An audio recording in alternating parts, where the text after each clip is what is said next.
Yes, ndongera ndabasuhuje mwese mukurikira Umuririmbyi Gatatu TV aho muherereye hose ku mugabane w'isi.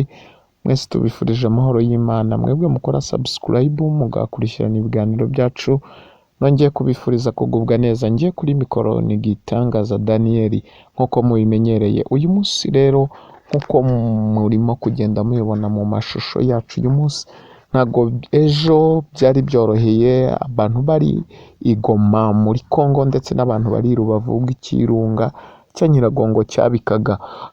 Habayeho rero kugenda kw'abantu bari muri Goma bimuka mu gace bari barimo bimukira ahandi hantu. Ni ibintu bidasanzwe cyane, abantu basize imitungo yabo, ibyo bari bafite baragenda kubera yuko bari bamaze kwatakwa n'ukuruka kw'ikirunga.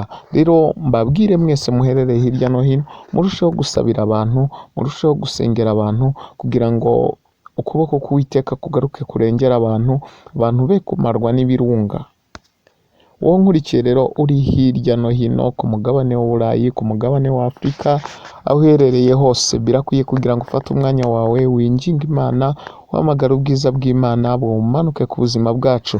Nk'umunyamakuru wacu twatembereye muri Congo, utubereye muri Congo, aganira n'abaturage bari barimo bahunga bava i Goma, barimo bahunga ikirunga cyari cyarutse bimeze nabi kugeza n'aho bahunze bagata imitungo yabo bari bafite kuko yangiritse cyane. Nubwo nta bantu benshi bagiye babipfiriyemo, ariko hari imitungo y'abantu myinshi cyane yangiritse. Mugenzi wacu watugiriyeyo rero nk'uko mubibona ku mashusho, yagerageje gukoresha nawe uburyo bwose bushoboka.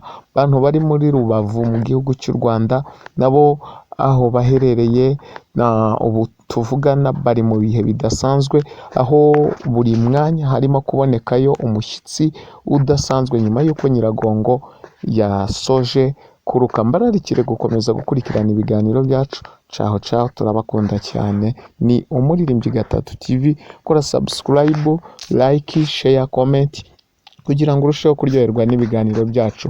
Turabakunda cyane.